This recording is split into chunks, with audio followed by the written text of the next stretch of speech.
Hey guys! How we doing? Look who's here! It's Adam. Alright guys, so... Start again. Hey guys! How we doing? Thank you for watching our last video. Since it was our first video, it's had quite a few watches, which is really cool. So in this video guys, we wanted to take you through the electrics, which is the bit that I think I was the most scared about. What about you, Adam? Initially I was, yeah, definitely. Alright guys, so what we're going to do is we're going to talk you through the electrics and then we'll see you back here in a little while. See ya! Alright Adam, do you want to explain all the different bits? Okay, so first thing we've got is the split charge. That's voltage sensitive and it goes from the battery at the front, comes down behind these panels to the actual unit here, and then out of the unit we've got the positive to the positive battery and an earth cable. So then from the battery 12 volt system, we've got a cable that comes out, goes to the fuse box here, so that's where everything's fused, and then out of the fuses goes to the switch panel here. Each of the switches are fused, and then obviously it comes out of the switches and into the unit. So we've got 4 spotlights that look like this. Obviously they're dangling down at the minute, they should go into there once we finish testing. We've got one main light that's just behind you up on the top. That's again a 12 volt, that's a cool white one.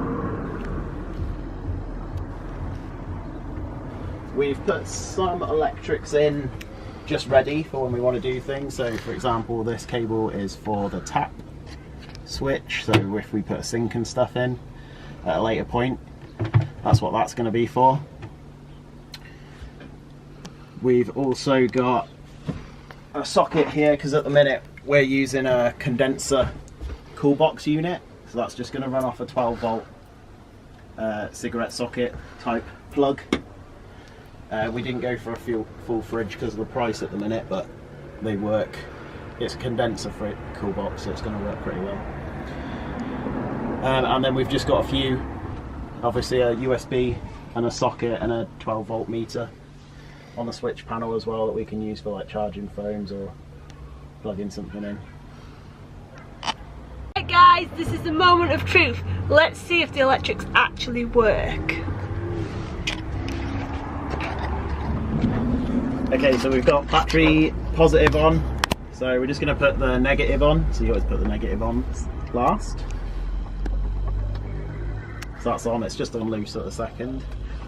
So if we go to the switch panel, everything's off I think at the minute. Yeah, everything's off. So our first switch is to turn everything live. Hey, it's working. That's good. We got voltage reading. 12.6. Okie doke. The second one, I believe, is then the USB socket and the cigarette socket on that unit there. Then third one is the tap unit, which we're not using at the minute, so it's like the pump for the tap. And then fourth and fifth should be our light at the top and our lights, our little spotlights as well. Okay, let's see if the spotlights are working. Ta-da!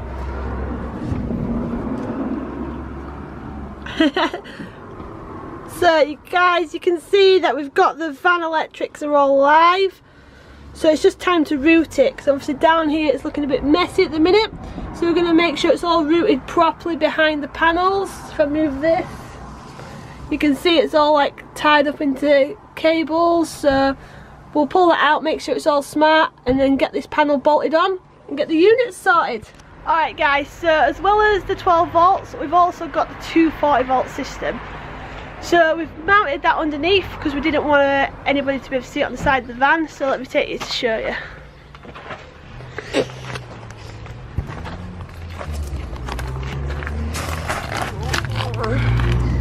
So you can see guys, it's hidden under there. And then we've routed the cable up through this panel, through into the back of the van. And you can see the cable just comes out there, and then this is the like the fuse box thing. Consumer unit. Okay, so this is the consumer unit that obviously the cable goes into from the underneath, the kind of camping plug. And then it comes out into a single socket, and this single socket we're just going to attach a smart charger to so that we can charge the 12-volt battery when we're on hookup, and then obviously the electrics and stuff will run off that battery, so we won't have to worry about flattening it while we're stationary.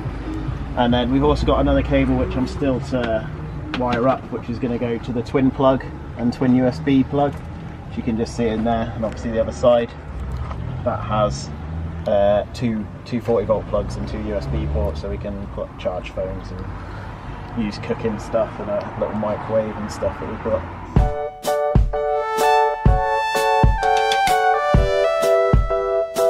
Alright guys, so just wanted to show you really quickly, now that we've tidied the electrics up and fastened the cupboards in, you can see how much tidier it now looks. Now everything's sorted.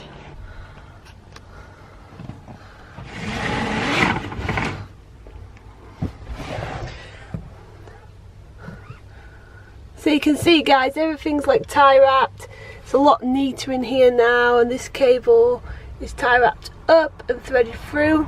A lot of the cables are back behind this panel here, but it just looks a lot tidier in there now. And this is a spare loop for when we do, if we do decide to put a sink and a water pump in.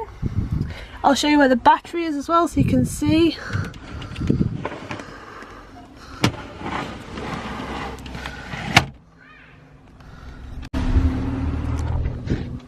Alright guys, so you can see the cable for the 240 volt just coming through here into the cabinet. So if we lift this bit up here, you can see it goes through to the battery, got the charger and everything on the wall. All this is blocked in now. So you can see there's these little blocks on the battery, this just stops this moving. You've got the charging box, which is velcroed on there, and all the fuse boxes and the plugs, they're all screwed onto the ply panel. So everything in here is now screwed and stuck, so it shouldn't be moving about while we're driving, and all the wires are done up nice and tight. Alright guys, hope you've enjoyed our video. If you have, don't forget to hit the like button and subscribe. So like I said in the last video, we're going to be doing these weekly, so if there's anything specific you want to see in the van, make sure you drop it in the comments and let us know. See you next week!